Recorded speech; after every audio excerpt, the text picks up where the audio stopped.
Break के बाद एक बार फिर से आप सभी दर्शकों का अन्नदाता कार्यक्रम में स्वागत है। मौसम विभाग की रिपोर्ट पर साप्ताहिक कृषि सलाह इस प्रकार है। ग्रामीण कृषि मौसम सेवा भारत मौसम विज्ञान विभाग सेवर भरतपुर द्वारा भेजे गए मौसम पूर्वानुमान रिपोर्ट के आधार पर अगले सप्ताह वर्षा होने की कोई संभावना नहीं है। अगले सप्ताह आसमान साफ रहने की संभावना है। अधिकतम तापमान 38 से 39 डिग्री सेल्सियस और न्यूनतम तापमान 22 से 23 डिग्री सेल्सियस रहेगा। अगले 2 दिनों के दौरान 6 से 10 किलोमीटर प्रति घंटे की गति से हवाएं चलने की संभावना है। अधिकतम सापेक्षिक आर्द्रता 13 से 15 और न्यूनतम सापेक्षिक आर्द्रता 5 से 6% के बीच रहने की संभावना है। ऐसे में इन क्षेत्रों के किसान भाइयों को सलाह दी जाती है कि फसलों की आवश्यकता अनुसार सिंचाई करें, कद्दू वर्गीय सब्जियों की बुआई करें, ग्रीष्मकालीन भिंडी की बुआई करें। अंकुरण जल्दी करने के लिए 24 घंटे भिगोने के बाद ही बीज की बुआई करें। अगले सप्ताह वर्षा की कोई संभावना नहीं है। ऐसे में सरसों के दानों को अच्छी तरह से सुखाकर भंडारण के लिए रखें। भंडारण के लिए धूप में अच्छी तरह से सुखाए गए बोरों का प्रयोग करें। गेहूं की फसल सुनहरी होने पर कटाई शुरू करें। फसल कटाई के बाद थ्रेसिंग करें। फसल की गहाई के समय थ्रेसर से होने वाली दुर्घटनाओं से सावधानी बरतें। फल और तना बेधक के नियंत्रण के लिए इमामेक्टिन बेंजोएट 5 SG की 250 ग्राम मात्रा प्रति हेक्टेयर की दर से 600 से 700 लीटर पानी में घोल बनाकर छिड़काव करें। पशु आवास को सूखा रखें। चूने का भुरकाव करें और प्रतिदिन बिछावन बदलें। यदि मच्छर, मक्खी, चीचड़ आदि जीवों की संख्या में वृद्धि हो रही हो तो इनसे फैलने वाले रोगों से बचाव करना आवश्यक है। आइए जानते हैं अन्नदाता निःशुल्क फोन के माध्यम से पूछे गए समस्याओं का समाधान। अन्नदाता निःशुल्क फोन संपर्क सेवा के माध्यम से पूछे गए प्रश्नों में से आज हमने जिस प्रश्न को कार्यक्रम में शामिल किया है उसे पूछा है ग्राम गंगोली, जिला हनुमानगढ़ के कृषक लोकेश प्रताप ने। आप अजोला उत्पादन कर पशुओं को खिलाने के बारे में जानकारी चाहते हैं तो लोकेश प्रताप जी आपकी जानकारी के लिए प्रस्तुत है कार्यक्रम का ये अंश। किसान भाइयों, आज हम बात करते हैं अजोला पौष्टिक पशु आहार का विकल्प के रूप में उभर रहा है। पशुपालकों की तरफ से पानी की कमी की वजह से हरे चारे की उपलब्धता में कमी एवं सस्ते वाट की कमी की समस्या प्रमुखता से उठाई जाती रही है। प्राय मानसून के अलावा पशुओं को सूखे चारे पे ही निर्भर रहना पड़ता है। हरे चारे की कमी व सस्ते वाट की कमी को पशु आहार के रूप में अजोला उपयोग करके पूरी की जा सकती है। रिजका व संकर नेपियर घास की तुलना में अजोला में 4 से 5 गुना तक उच्च गुणवत्ता युक्त प्रोटीन प्राप्त होती है। अजोला की पशु आहार के रूप में उपयोगिता को ध्यान में रखते हुए अजोला को जादुई फर्ण या सर्वोत्तम पादप हरा सोना के नाम से भी जाना जाता है। अब कई बार किसान लोग इसको पशुओं के लिए च्यवनप्राश की संज्ञा भी देते हैं। अजोला पशुओं के लिए एक पौष्टिक, सस्ता और उत्तम आहार है। किसान यदि अपने पशुओं को अजोला खिलाता है तो पशुओं का स्वास्थ्य तो अच्छा रहता ही है, साथ ही दूध उत्पादन में भी बढ़ोतरी देखी गई है। इन सब लाभों को देखते हुए जो किसान अजोला की यूनिट लगवाना चाहते हैं तो आप आसानी से अजोला के लिए अपनी सुविधा के अनुसार क्यारियां बना सकते हैं और अपने पशुओं के लिए अजोला तैयार कर सकते हैं। अजोला क्या है? अजोला एक जल सतह पर मुक्त रूप से तैरने वाली जलीय फर्ण है। ये छोटी छोटी पत्तियों के रूप में गूंथी हुई पानी पर हरे चादर की तरह नजर आती है। इसकी 3 से 4 सेंटीमीटर लंबी जड़ें पानी में तैरती रहती है। सामान्य अवस्था में अजोला 3 दिन में दुगना हो जाता है। हम बात करें अजोला के गुण के में तो ये जल में तीव्र गति से बढ़वार करती है। इसमें प्रोटीन, आवश्यक अमीनो एसिड, विटामिन B12 तथा बीटा कैरोटीन, विकासवर्धक सहायक तत्व एवं कैल्शियम, फास्फोरस, पोटेशियम, लोहा, मैग्नीशियम, तांबा भरपूर मात्रा में उपलब्ध रहता है। इसमें उत्तम गुणवत्ता युक्त प्रोटीन एवं निम्न लिग्निन तत्व होने के कारण मवेशी इसे आसानी से पचा लेते हैं। इसकी उत्पादन लागत काफ़ी कम है। सामान्य अवस्था में ये पेड़ 3 से 4 दिन में दुगनी हो जाती है। ये पशुओं के लिए आदर्श आहार के साथ भूमि की उर्वरा शक्ति बढ़ाने के लिए हरी खाद के रूप में भी उपयोग में ली जा रही है।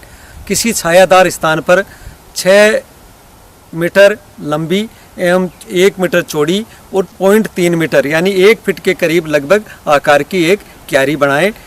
क्यारी में 200 माइक्रोन की सुल्फुरिन शीट को बिछाकर ऊपर के किनारों पर मिट्टी का लेप लगा दें।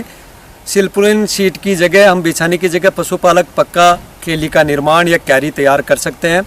बाजार में आजकल रेडीमेड HDPE व PVC की बनी मोएबल क्यारियाँ भी उपलब्ध है, जिसको जब चाहे किसान दूसरी जगह ले जाया भी जा सकता है। 80 से 100 किलोग्राम साफ उपजाऊ मिट्टी की परत क्यारी में पहली बार में बिछा दें। 5 से 7 किलो गोबर, जिसको 10 से 15 लीटर पानी में घोल बनाकर मिट्टी पर फैला देवें। क्यारी में 400 से 500 लीटर पानी भरें, जिससे क्यारी में पानी की गहराई लगभग 10 से 15 सेंटीमीटर तक हो जाए। अब उपजाऊ मिट्टी व गोबर की खाद को जल में अच्छी तरह मिला देवें। अब 50% छायादार नायलॉन जाली से ढककर 15 से 20 दिन तक अजोला को वृद्धि करने दें।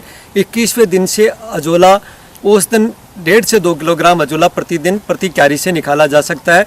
क्यारी में जल स्तर को हमेशा 10 सेंटीमीटर तक बनाए रखें। यदि जल कम हो तो उसमें जल और मिला दें। अजोला की अच्छी बढ़वार हेतु 5 किलोग्राम गोबर का घोल बनाकर प्रति माह क्यारी में मिलावें। प्रति 3 माह बाद अजोला का पानी हटाकर पानी व मिट्टी बदलें तथा नई क्यारी के रूप में पुनः बीज डाल के और संवर्धन करें। अच्छी बढ़वार हेतु 20 से 35 डिग्री कम तापक्रम आवश्यक है। सर्दियों में तापक्रम 6 डिग्री से कम आने पर अजोला क्यारियों को रात में पॉलीथीन या बोरी के टाट से ढक देवें। किसान भाइयों, अजोला का अधिक उत्पादन लेने के लिए पोषक तत्वों की पूर्ति करना जरूरी होता है, ताकि लगातार पशुओं को खिलाने के लिए आपको अजोला मिलता रहे। अजोला को साफ पानी से धोकर बाट में मिलाकर खिलाएं, अन्यथा गोबर की गंदगी की वजह से पशु इसको खाने में दिलचस्पी नहीं लेता है। प्रारंभ में अजोला को थोड़ी थोड़ी मात्रा में खिलाएं, फिर 1.5 से 2 किलोग्राम तक मात्रा देवें। अजोला को निकालते समय 2 वर्ग सेंटीमीटर लगभग के छेद वाली प्लास्टिक की टोकरी काम में लें तथा अजोला क्यारी में 5 से 7 स्थानों से अच्छी तरह क्यारी को हिलाकर ही अजोला कण लें, जिससे छोटे कण रह जाएं और पुनः बढ़वार कर सकें।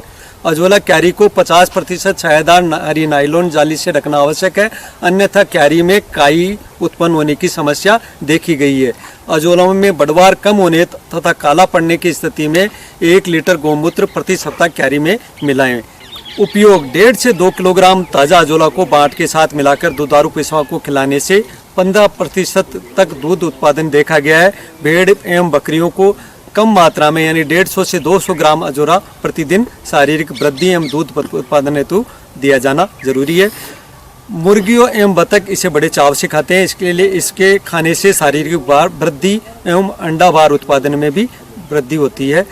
अजोला क्यारी से हटाए पानी को सब्जियों एवं पुष्प खेती में वृद्धि नियामक के रूप में काम में लेते हैं।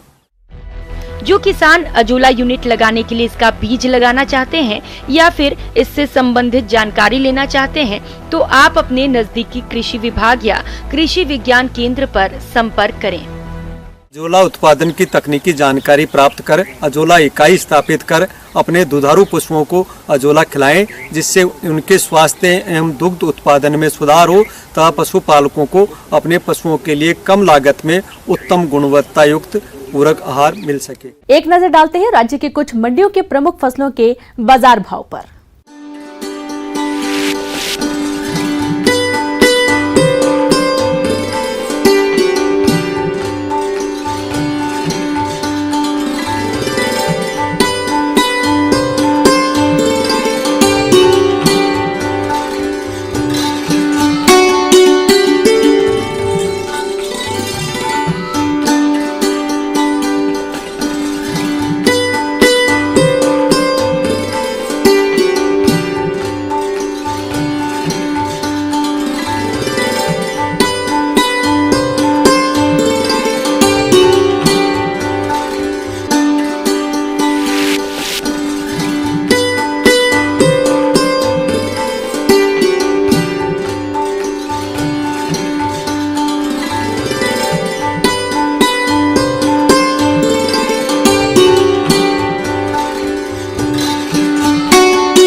किसान भाइयों, कृषि संबंधित समस्या और सुझावों के लिए आप हमें इस पते पर संपर्क कर सकते हैं। प्रोड्यूसर अन्नदाता news 18 Rajasthan, Ramoji film city, Hyderabad 501512। साथ ही आप हमें ईमेल भी कर सकते हैं। हमारा ईमेल है p18annadaata@nw18.com। इसके अतिरिक्त आप हमें निःशुल्क हेल्पलाइन नंबर 1800889216 पर सोमवार से शनिवार सुबह 10 बजे से शाम 4 बजे के बीच संपर्क कर सकते हैं। अब समय हो रहा है आपसे विदा लेने का। कल फिर मुलाकात होगी कृषि से जुड़ी महत्वपूर्ण जानकारियों के साथ। नमस्कार।